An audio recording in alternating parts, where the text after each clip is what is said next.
pimpinan Bawaslu Kota Cirebon yang kami hormati, Bapak Muhammad Joharudin, dipersilakan.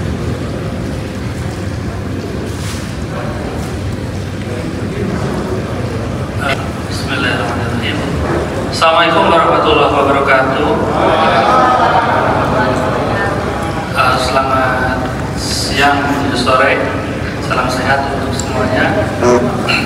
Alhamdulillahirrahmanirrahim. Wassalatu wassalamu ala asyrofil anbiya'i wal mursalin wa ala alihi wa sahbihi ajma'in. Yang terhormat, 2018 kita ada gugatan sengketa di MK dan lumayan prosesnya cukup panjang gitu ya. Alhamdulillah di pemilu 2024 ini di Kota Cirebon ini menjadi sejarah baru, tidak ada gugatan sengketa dan para pihak menerima. Tentunya ini berkat dukungan dari semua pihak, termasuk dari rekan-rekan media, wartawan dan semuanya. Tepuk tangan untuk kita semua. Yang terakhir barangkali yang ingin saya sampaikan, saya sendiri kebetulan dari Divisi Penanganan Pelanggaran dan Penyelesaian Sengketa itu merasakan betul bahwa nuansa yang ada dalam proses pilkada di 2024 ini sangat berbeda dibanding pilkada 2018, di mana sangat jarang ya, sangat sedikit misalnya laporan ataupun juga hal-hal yang ramai gitu ya, baik dari tingkat kecamatan ataupun sampai ke Bawaslu Kota Cirebon. Namun perlu kami informasikan juga, kami perlu menyampaikan terima kasih kepada teman-teman media. Ada juga yang kami mendapatkan informasi ketika ada informasi awal gitu ya, terkait dengan adanya dugaan informasi awal, dugaan pelanggaran, misalnya ada kampanye misalnya dilakukan tidak pada tempatnya, kami juga mendapat informasi dari media. Dan ketika ada informasi itu muncul di media, itu menjadi informasi awal yang kami tindak lanjuti, segera kami proses gitu ya. Dan walaupun di finalnya itu tidak termasuk sebagai sebuah pelanggaran pidana pemilu, namun itu sebagai hal yang kami tuntaskan sebagaimana amanat di Undang-Undang Pemilu dan Undang-Undang Pilkada, itu sebagai bentuk pencegahan yang paripurna gitu ya, sehingga hal-hal yang berpotensi nanti dipersoalkan di kemudian hari gitu dalam pasca pemilihan itu kami cegah secara maksimal.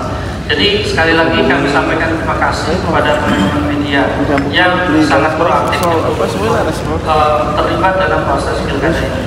Itu barangkali, dan nanti juga dari rekan saya Mas Fajri ya, juga akan menyampaikan bahwa keberhasilan ini adalah kerja kolektif sama-sama gitu ya, baik itu pencegahan di divisi saya dan terutama pencegahan yang luar biasa di divisinya Mas Fajri yang lebih dari 50.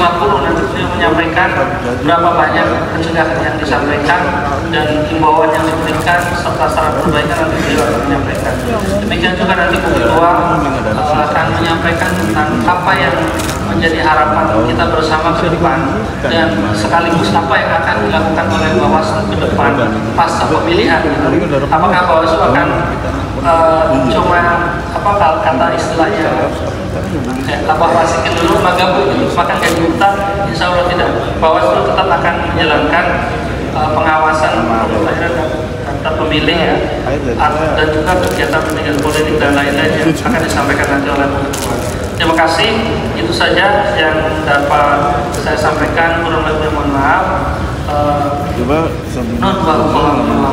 Kenannya teman-teman memenuhi undangan dari kami dari Bawaslu Kota Cirebon dalam rangka media gathering secara formal.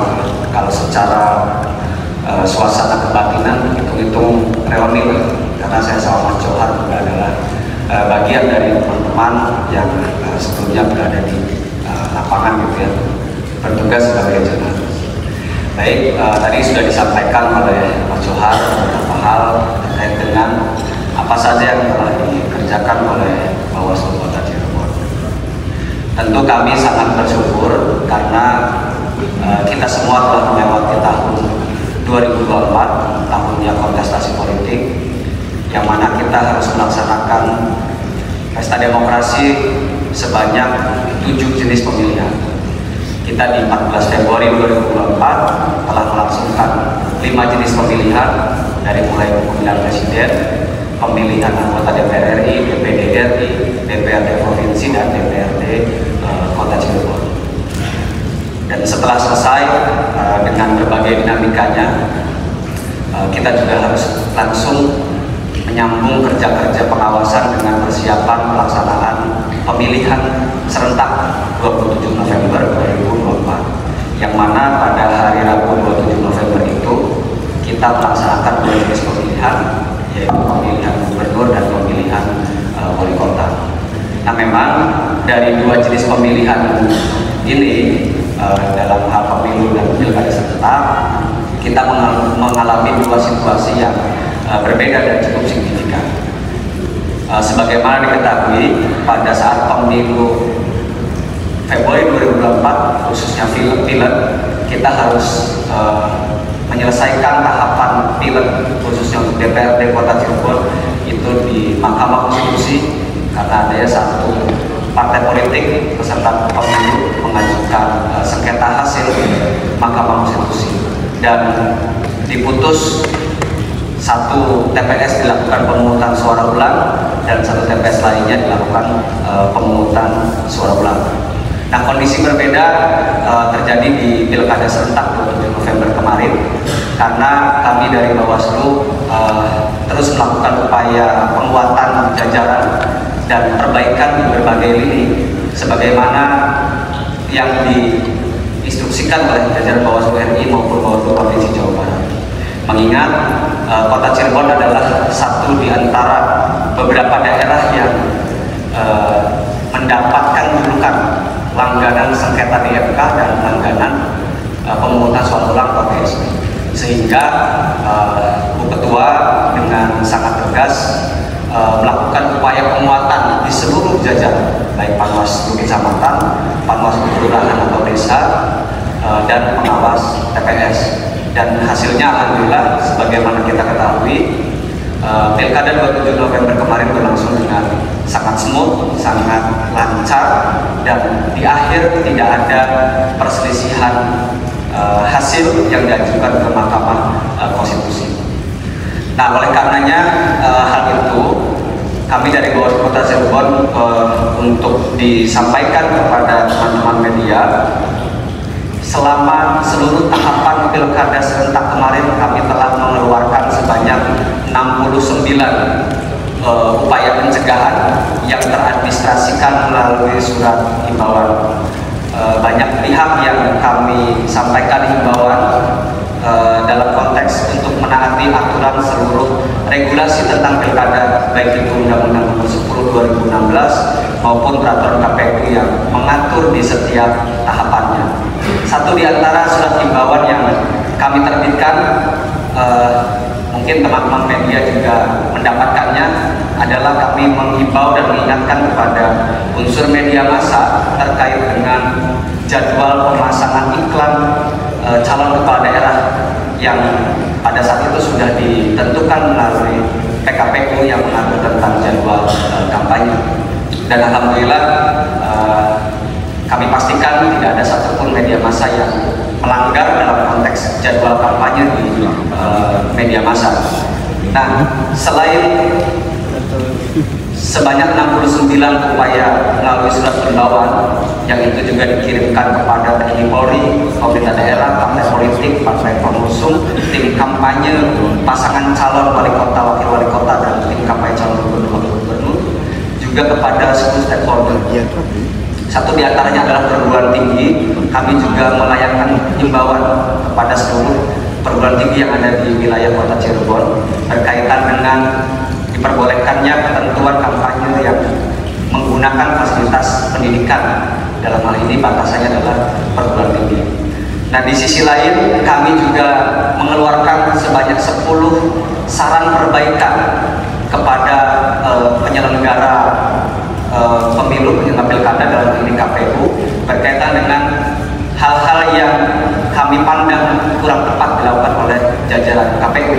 Satu di antaranya berkaitan dengan saran perbaikan pemasangan alat peraga lembaga kampanye yang difasilitasi oleh KPU. Karena sebagaimana kita ketahui, kami mendapati beberapa alat peraga kampanye yang difasilitasi oleh KPU itu dipasang di tempat yang tidak semestinya atau fasilitas umum. Nah, itu secara kuantitatif, jadi selama pilkada ini kami telah mengeluarkan 69 surat himbauan dan 10 saran perbaikan. Jumlah ini meningkat sangat signifikan dibanding pada saat pemilu Februari 2024. Pada saat pemilu kami mencatat 34 surat himbauan yang kami terbitkan dengan 1 saran perbaikan. Nah, inilah upaya konkret kami dari jajaran Bawaslu Kota Cirebon dalam rangka agar pilkada 27 November kemarin berjalan dengan baik dan dapat dipertanggungjawabkan hasilnya oleh penyelenggara pilkada, dalam hal ini KPU maupun Bawaslu. Nah, berikut. Walaupun saya baru masuk, beliau kayaknya sudah keluar, tapi banyak mengisi kegiatan-kegiatan media, lembaga pers mahasiswa lah gitu ya, Fatsun di Yayan Cirebon. Jadi alhamdulillah saya diberi rezeki sampai hari ini dipertemukan dengan beliau selaku guru saya tentunya. Beliau tuh pernah berkata begini, dan saya ingat betul, bahwa bagi wartawan berita buruk itu adalah berita baik gitu ya. Saya ingat betul gitu ya. Jadi situasi yang mungkin tidak mengenakan untuk para pihak, tetapi itu menjadi bad news is good news gitu ya. Itu jadi yang lumayan teringat oleh saya. Bad news. Yang oleh Mas Fajri, kami mengucapkan beribu-ribu terima kasih buat teman-teman semua. Kami merasakan betul kontribusi teman-teman semua bahwa proses pengawalan demokrasi di Kota Cirebon, baik pemilu maupun pemilihan, bersama dengan Bawaslu itu telah menjadikan suatu proses keberhasilan hari ini kita mengawal pesta demokrasi di Kota Cirebon. Boleh aplaus Bapak Ibu semua. Rasanya kita sangat tidak jarang, mungkin bisa dibilang sering pertemuan dengan teman-teman jurnalis, baik mulai dari warung kopi, dari kantor Bawaslu, dari beberapa tempat yang sifatnya outdoor, bahkan tempat-tempat seperti ini kita dipertemukan di ruang indoor yang insya Allah sangat cukup nyaman untuk kita bersua. Tapi kalau nggak salah ini Anjum, Mas Fajri boleh diingatkan, rasanya keharmonisan kita ini, keterbukaan kita ini, kita kok nggak kayak tetangga sebelah gitu ya, dikasih piagam penghargaan gitu ya. Tapi insya Allah kayaknya habis ini kita mungkin ini ya, tidak lanjut nih teman-teman. Radar gitu. Betul kata Mas Fajri. Iya, rasanya kalau saya refleksikan, kayaknya kita cukup harmonis gitu ya hubungan kita, keterbukaan kita cukup luar biasa gitu ya. Salahnya di mana ya kita belum ada yang lebih konkret lagi dari hasil kerja-kerja kita bersama sampai akhir tahapan. Sabar, Bu. Kalau usah dimasukin hati, nanti langsung dieksekusi saja gitu ya. Sabar, Kom. Ya, Bapak Ibu semua, bahwa proses kita berdemokrasi, pemilu kita melakukan proses selama 20 bulan, pilkada atau pemilihan kita lakukan proses selama 10 bulan, hampir 2 tahun ini kita berjibaku terkait dengan proses demokrasi di Kota Cirebon.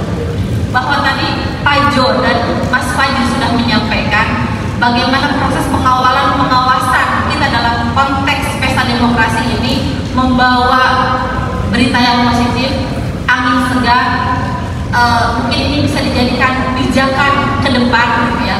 Bagaimana kita berproses, kalau berbicara kualitas kita bertambah atau bertumbuh menjadi lebih baik.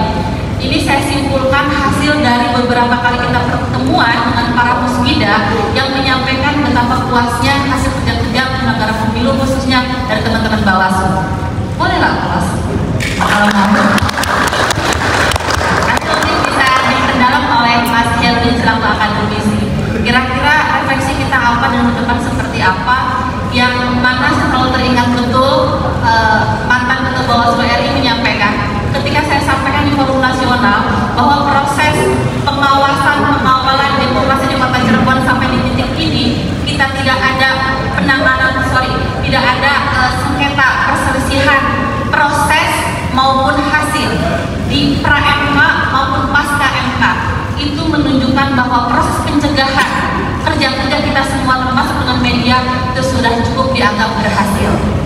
Tapi yang menjadi refleksi, dan ini juga saya sampaikan kemudian di beberapa pertemuan dengan Mas Minda, berbicara kualitas demokrasi, tentunya ini baru berjalan baru awal kita menangkap proses demokrasi di Kota Cirebon dalam konteks kualitas. Dalam hal tadi pencegahan, menurut saya itu adalah kualitas awal yang sudah kita berikan, yang insya Allah dari beberapa kalangan penyampaian yang sudah cukup baik, sehingga nanti ke depan kita akan kawal terus proses demokrasi yang berkualitas khususnya di Kota Cirebon. Bapak Ibu semua, kalau tadi Mas Haji menyampaikan, Anda juga menyampaikan di mana posisi media massa pada pengawalan proses demokrasi di Kota Cirebon itu sangat berasa, sangat berkontribusi. Dari mulai pemilu saya mendapatkan kabar dari teman-teman, informasi dari teman-teman, ada dugaan pelanggaran di tahapan tertentu, khususnya kampanye. Ada pemasangan APK yang belum waktunya pada masa posisi tahapan sosialisasi, tapi sudah memasang APK. Ada yang memasang APK tidak pada tempatnya. Hal tersebut merupakan kesadaran yang luar biasa dari masyarakat yang kebetulan berangkat dari unsur media. Itu bagian dari salah satu kualitas demokrasi yang sudah diberikan teman-teman media kepada negara, khususnya membantu Bawaslu dalam proses pengawasan. Begitupun di tahapan pilkada yang kemudian sampai kita proses dugaan pelanggaran melibatkan anak, gitu ya. Nah, itu pun sampai kita rekomendasikan kepada dinas BPM PPKB kalau dulu, kalau sekarang nomenklaturnya masih sama gitu ya, dinas pemberdayaan perempuan dan anak. Nah, artinya proses-proses itu betapa pentingnya dan sangat berdampak pada proses mengawal demokrasi khususnya di Kota Cirebon yang sudah Bapak Ibu berikan. Kami pikir ke depan ini masih butuh untuk kita lakukan.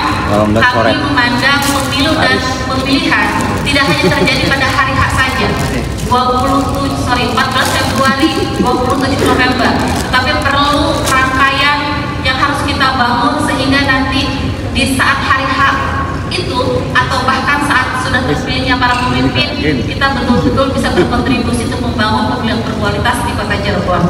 Ke depan Bapak Ibu, insya Allah karena kerja-kerja Bawaslu yang secara tahapan sudah selesai, sedikit lagi, mungkin 5% lagi karena berbicara tahapan, yakni sampai pelantikan. Pelantikan, sebagaimana Bapak Ibu ketahui, belum ada perpres yang mengatur kapan akan dilantiknya. Tapi kalau secara informasi parsial seperti dari Kemendagri, Komisi 2 dan lain-lain, menunggu putusan dismisal untuk beberapa kota kabupaten atau provinsi, maka itu akan disertakan dengan beberapa kota kabupaten atau provinsi yang nanti di MK tanggal 4 dan 5 diputuskan dismisal. Baru akan dilakukan pelantikan untuk katakanlah gelombang pertama, karena gelombang keduanya akan menunggu yang berproses di MK. Nah, selesai itu kita akan melakukan, insya Allah sudah sowan kepada eksekutif dan legislatif bahwa untuk mengawal demokrasi yang berkualitas maka sangat perlu diadakannya pendidikan politik. Nah, ke depan kita akan melakukan hal seperti itu. Secara teknis nanti akan berjalan sesuai dengan mekanisme dan norma yang ada. Selanjutnya, pengawasan daftar pemilih itu biasanya juga dilakukan 20 bulan sebelum hari H, sehingga pidana adalah bentuk dua pelanggaran itu, money politik dan intimidasi. Apakah itu intimidasinya kepada penyelenggara? Apakah itu intimidasinya kepada pengawas? Apakah itu intimidasinya kepada masyarakat pemilih? Ya. Atau mungkin media? Nah, itu kita belum tahu data realnya. Mungkin ini bisa menjadi bahan evaluasi bagi kita semua. Kekerasan terhadap jurnalis juga ditemui dalam momentum pemilu pilkada. Praktek-praktek tanda petik, praktek-praktek minor juga kita temukan dalam pemilu ataupun pilkada, baik di tingkat kota kabupaten maupun pemilihan gubernur. Nah, persoalannya adalah apakah kemudian problematika yang kita hadapi itu akan berlangsung terus-menerus selama berlangsungnya pemilu. Media berhadapan dengan bisnis, mau tidak mau nih media dituntut untuk apa? Meningkatkan value, meningkatkan kualitas berita, meningkatkan ekonomi, meningkatkan sisi bisnisnya. Maka pilihan-pilihan lainnya adalah tidak ada pilihan lain selain berkolaborasi dengan penyelenggara pemilu, berkolaborasi dengan KPU, berkolaborasi dengan Bawaslu sesuai dengan perannya masing-masing. Nah, media dan Bawaslu ini kalau kita lihat di platform, tugas, kewenangan, peran dan tanggung jawab Bawaslu, kalau kita sandingkan dengan fungsi media tidak jauh berbeda. Tadi dulunya yang disampaikan Bu Ketua adalah mengawal proses demokrasi. Bawaslu itu hanya mengawal, kalau mengawal dari samping, kanan, kiri atau belakang, gitu kan? Nah, kalau media lebih dari itu. Media adalah pilar keempat demokrasi. Kalau yang namanya pilar berarti berdiri tegak, Ya sebenarnya kalau saya protes, pilar kelima sebenarnya media. Hanya mungkin eksaminatif ini yang tidak pernah kita lihat, ya. Selain legislatif, eksekutif, dan eksaminatif yang tidak pernah muncul. Padahal kalau lagi musim-musim mau pilkada, eksaminatif lah ya, BPK dan KPK ya. Berbeda. Apakah semua yang ditemukan oleh media atau yang ditemukan oleh teman-teman Bawaslu sama-sama harus di blow up ke ruang publik? Kan tidak. Ada border di situ, ada kode etik di situ, ada etika profesi di situ, ada batasan-batasan regulasi di situ yang membedakan